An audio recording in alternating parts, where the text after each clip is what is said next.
ഈ ജനങ്ങൾക്ക് ഉണ്ടാവുന്ന ഈ സംശയം ദൂരീകരിക്കാൻ പോലീസ് തയ്യാറാണ്. ഇത്രയും പെട്ടെന്ന് തന്നെ അതിന്റെ സംശയ നിവാരണത്തിന് പോലീസ് മുന്നിട്ടിറങ്ങും. കേസ് എടുക്കാൻ ഇത്ര ദിവസം വൈകിയത് എന്തുകൊണ്ടാണ്? 13-ാം തീയതി തന്നെ പരാതി കിട്ടിയതായിരുന്നല്ലോ. 13-ാം തീയതി പരാതി ലഭിച്ചിരുന്നെങ്കിലും ഇതിനുശേഷം നമ്മുടെ ഈ പെറ്റീഷന്റെ അടിസ്ഥാനത്തിൽ ഓർഡർ ആക്കിയിരുന്നു. അതുപ്രകാരം അതിന്റെ പ്രിലിമിനറി എൻക്വയറി നടന്നുകൊണ്ടിരിക്കുകയാണ് ഇതുവരെ ഉണ്ടായത്. അപ്പൊ ഇതിന്റെ അടിസ്ഥാനത്തിലാണ് ഈ കല്ലറയുടെ നമ്പർ മാറിയതും അതിന്റെ രജിസ്റ്റർ പരിശോധിച്ചപ്പോഴും ഇത്തരം കാര്യങ്ങളെല്ലാം മനസ്സിലാക്കിയത്. അങ്ങനെയാണ് 38-ാം നമ്പർ കല്ലറ പഴയ 23 നമുക്ക് ബോധ്യമായത്. ആ 23-ാം കല്ലറയിൽ രജിസ്റ്റർ പരിശോധിച്ചപ്പോഴാണ് അതിൻ്റെ അകത്ത് 2 പേരുടെ പേരുകൾ ഉണ്ടായിരുന്നു.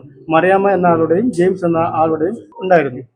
അതിന്റെ അടിസ്ഥാനത്തിൽ ഈ 2 പേരുടെയും ശേഷമാണ് ഈ കാര്യം പറഞ്ഞതിന് ശേഷമാണ് ഇക്കാര്യം അച്ഛനുമായി സംസാരിച്ച് ഇപ്പോൾ കാര്യങ്ങളെല്ലാം മനസ്സിലാക്കിയിട്ട് ആ രീതിയിൽ ചെയ്യുന്നത്. അപ്പോൾ ഇതിന്റെ അടിസ്ഥാനത്തിൽ 3ാമതൊരു ബോഡി ഉണ്ടെന്നാണ് അച്ഛന്റെ ഒരു സംസാരത്തിൽ നിന്ന് മനസ്സിലായിട്ടുള്ളത്. അതിൽ നിന്ന് ആണ് FIR ഇപ്പോൾ രജിസ്റ്റർ ചെയ്ത് കേസ് അന്വേഷണം നടക്കാൻ വേണ്ടി പോകുന്നത്. തുടർന്ന് പരിശോധന അടക്കമുള്ള ശാസ്ത്രീയ പരിശോധന എല്ലാം നടക്കും.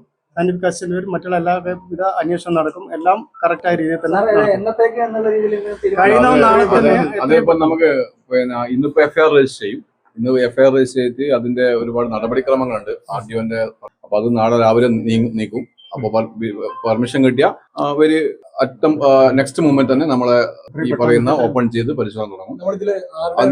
അതുവരെ നമ്മളെ പോലീസിന്റെ ഗാർഡ് അവിടെ ഉണ്ടാവും. ഈ വിലങ്ങാട് ഒരു ആൾ മിസ്സിംഗ് ആയ ഒരു കേസ് ഉണ്ട്, അതും ഇതുമായി ബന്ധപ്പെട്ട് അതൊന്നും ഇപ്പൊ നമ്മളെ വന്നില്ല. അത് കോഴിക്കോടാണ് റിപ്പോർട്ട് ചെയ്തിരിക്കുന്നത്.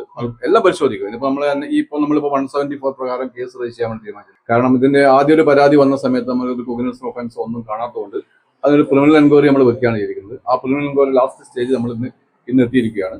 അതിനിടയിലാണ് അതിന്റെ ഭാഗമായിട്ട് നമ്മുടെ ഉടപ്പള്ളിയുടെ അധികാരികളുമായിട്ട് ബന്ധപ്പെട്ട് സംസാരിച്ച് അവർ കൂടുതൽ സംശയങ്ങൾ നമ്മൾ പറഞ്ഞിരിക്കും. അപ്പൊ അത് പരിഹരിക്കാൻ വേണ്ടിയാണ് നമ്മൾ 170 പ്രകാരം ഇന്ന് കേസ് രജിസ്റ്റർ ചെയ്തത്. ബാക്കി അതിന്റെ നടപടിക്രമങ്ങൾ നാളെ മുതൽ തുടരുന്നതാണ്.